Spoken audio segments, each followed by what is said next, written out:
Praise God! Praise God! God is good all the time and all the time. God is good. Praise God, praise God. Isang mapagpalang araw po sa bawat isa. Sa pagkakataong ito, tayo po ay dudulog, lalapit sa ating Diyos na buhay ng may pananampalataya na kung saan may dalawa o tatlo na nagkatipon sa kanyang ngalan, naroon siya sa kanilang kalagitnaan. Sa araw na ito, tayo po ay dudulog sa Panginoon sa ngalan ng bayan ng Moncayo sa probinsya ng Davao de Oro. Ating panalangin, ating hihilingin na maitatag ang altar ng ating manunubos sa bayan ng Moncayo. Mahimutag sa atong mga kaigsuunan diha sa Visayas ug sa Mindanao. Bisan pa katong atong mga kaigsuunan nga anaa sa Luzon ug sa laing nasod. Dalaygon ang Ginoo sa walay katapusan.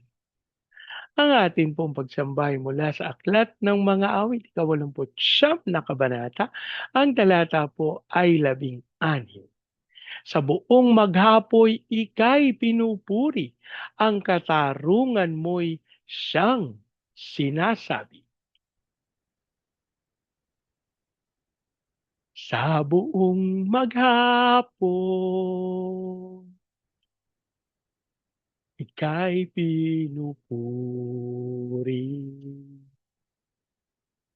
Sa buong maghapon, ika'y pinupuri. Ang katarungan mo'y siyang sinasabi. Ang katarungan mo'y siyang sinasabi. Sa buong maghapon, ika'y pinupuri. Sa buong maghapon, ika'y pinupuri.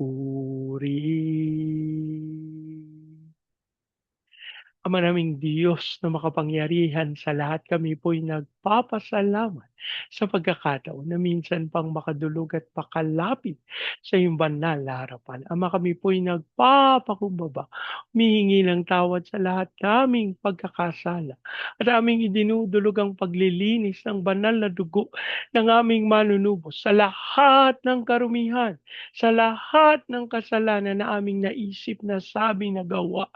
At ang aming hiling ang banal na dugo ang siyang tunay na pumawi sa lahat naming karumihan. Habang amin din pong idinudulog sa iyo ang bayan ng Moncayo sa probinsya ng Davao de Oro. Ang aming panalangin ang lahat ng altar at lahat ng kasunduan na ginawa sa bayan ng Moncayo nang hindi ayon sa pangalan ng aming manunubos ay mapawalang bisa sa pangalan ni Jesus at sa pangunguna ng iyong Santong Espiritu.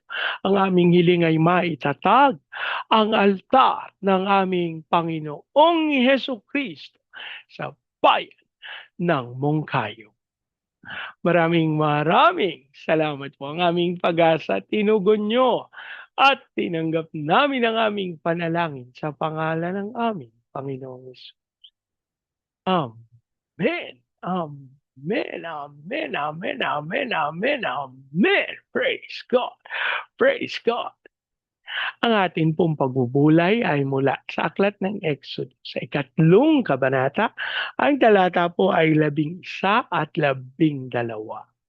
Sumagot si Moises, "Sino po ako para humarap sa Faraon at ilabas ang bayang Israel mula sa Ehipto? Huwag kang mag-alala, hindi kita pababayaan. At ito ang magiging katibayan na ako ang nagsugo sa iyo. Sa bundok ding ito, sasambahin ninyo ako kapag nailabas mo na sa Ehipto ang aking bayan, sabi ng Diyos." Ang Diyos po ang magpala ng kanyang buhay at makapangyarihang salita. Alam niyo po, napakahalaga ng tanong na ito ni Moises, sapagkat ginagawa niyang maliwanag na siya ay balewala, hindi po nonsense ang question na ito. Rather, this is a question of humility.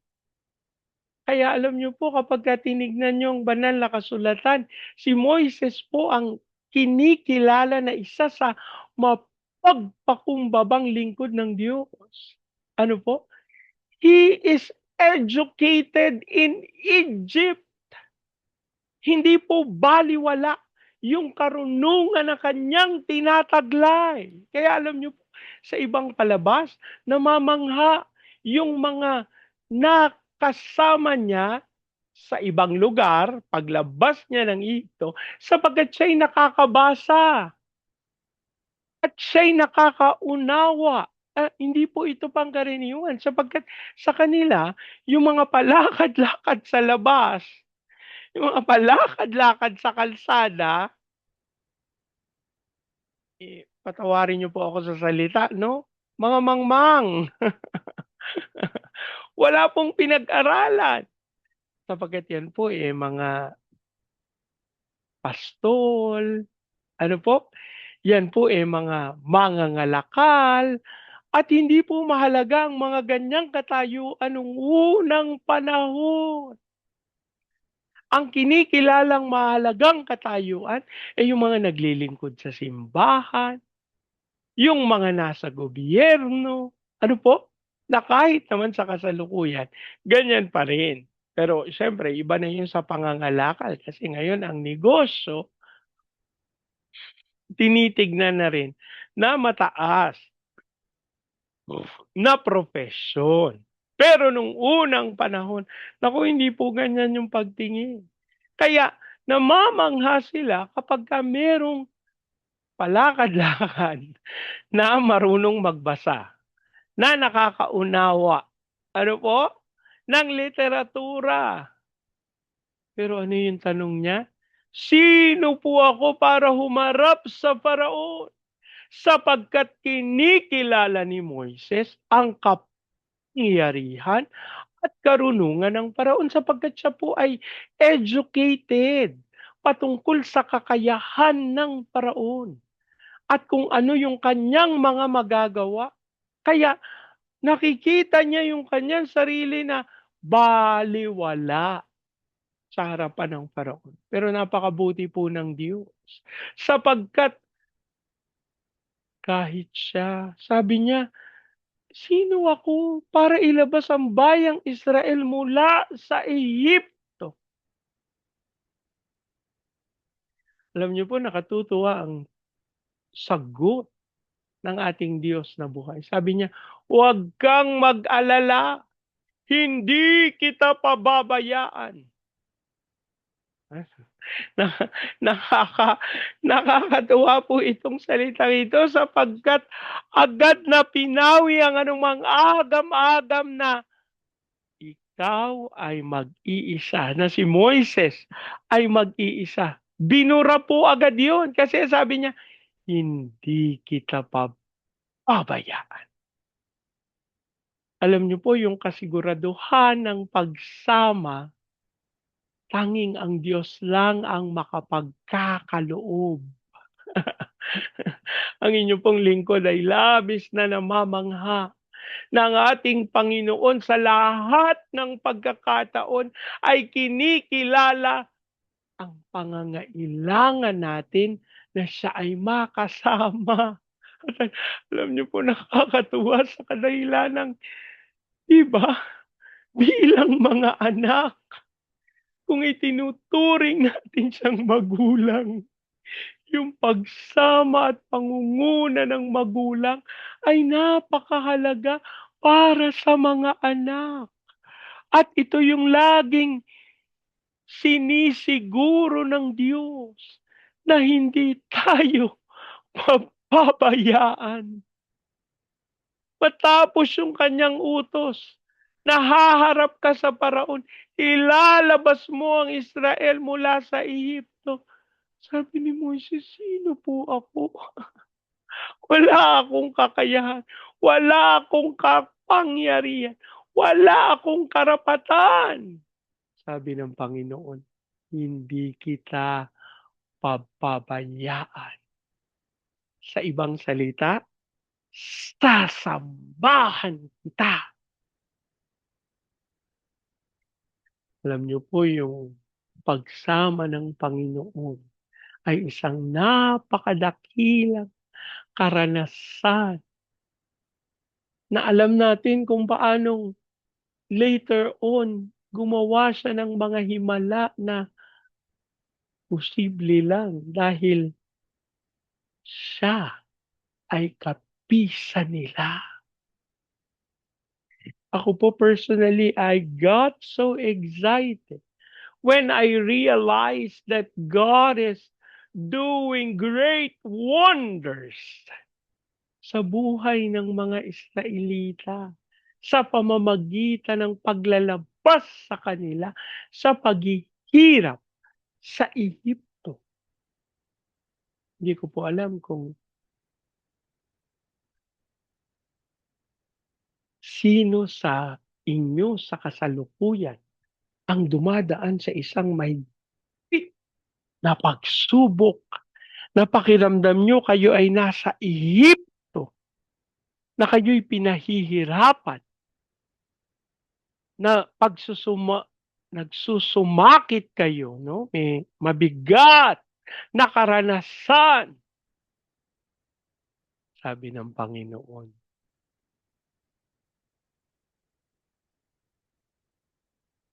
hindi kanya papabayaan.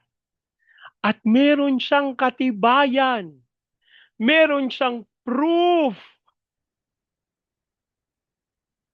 kung paano mo ito matutupad, kung paano mo ito mapananaligan. Sabi niya, at ito ang magiging katibayan na ako ang nagsugo sa iyo.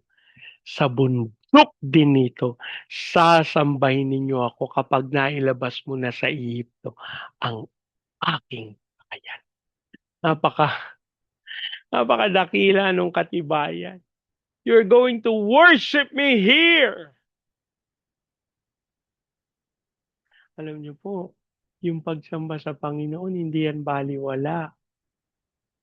Kasi hindi ka makakasamba ng malaya sa lugar na pakiramdam mo, alipin ka.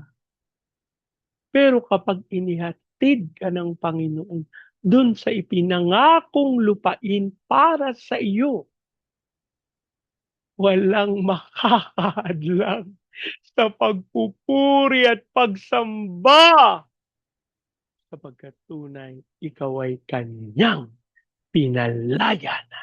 Kaya alam niyo po, yan yung sinasabi ko na isang dahilan minsan kung bakit ang isang tao ay hindi malayang makasamba sa Panginoon.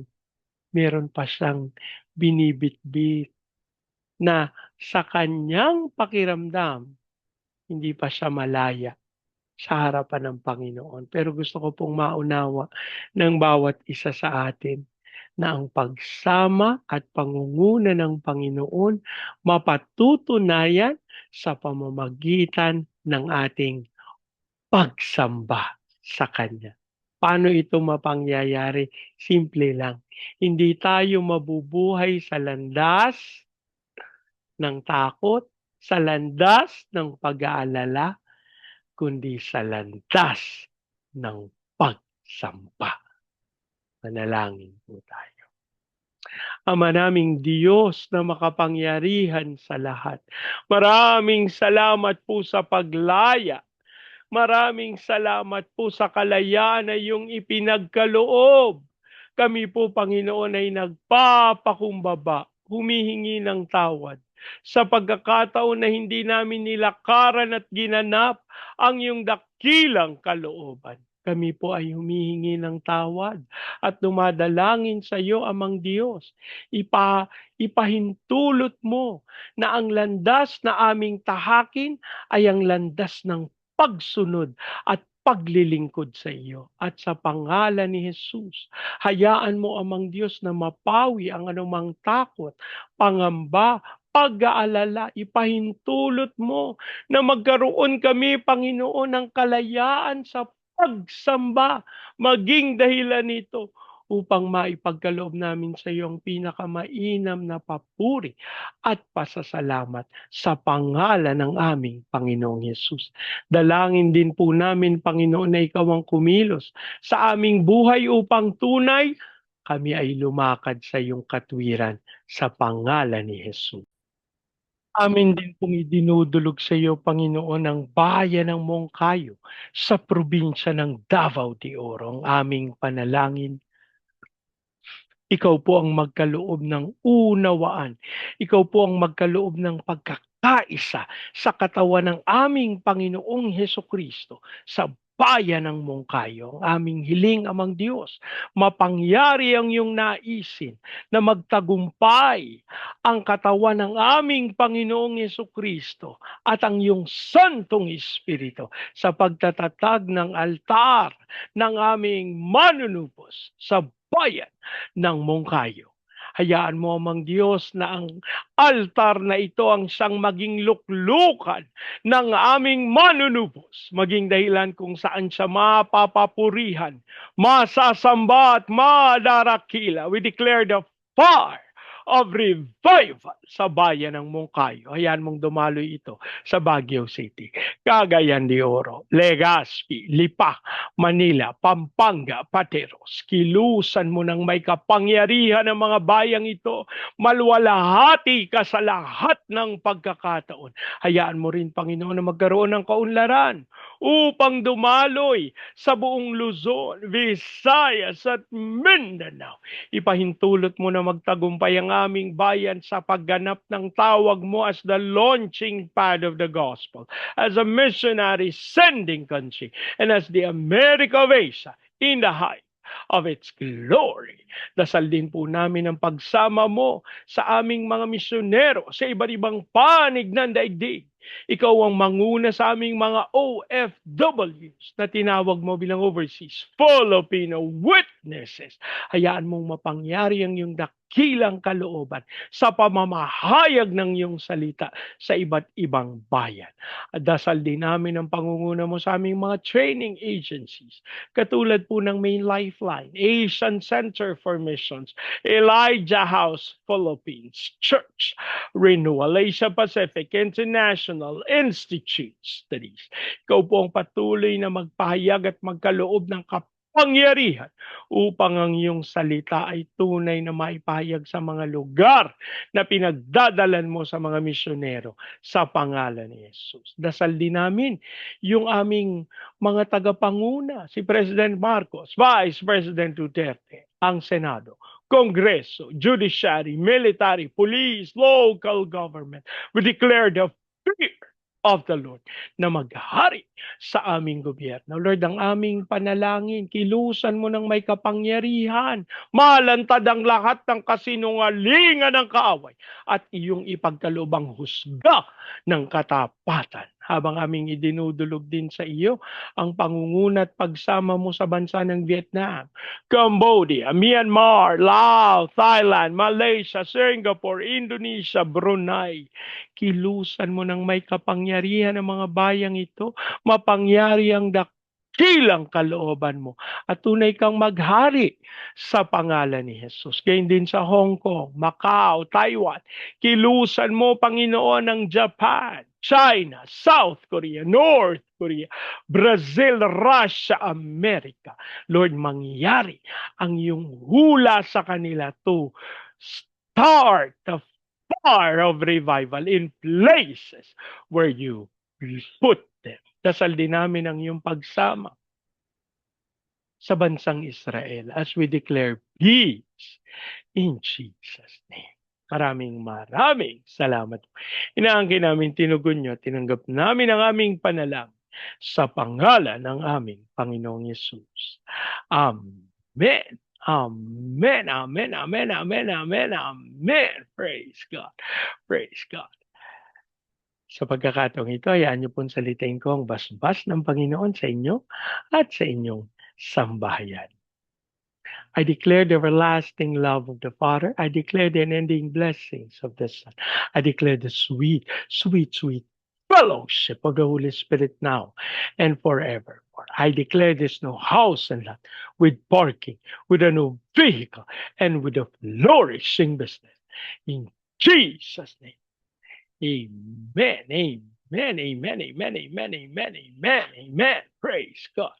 Praise God. Lagi po nating tatandaan sa lahat ng pagkakataon, ang Diyos ang siyang kumikilos ng may kapangyarihan sa ating mga buhay. Together, let's declare, God bless the Philippines. Big time. And so we declare to God be all the glory in Jesus' name. Amen. Amen. Amen. Amen. Amen. Amen. Amen. Praise God. Praise God.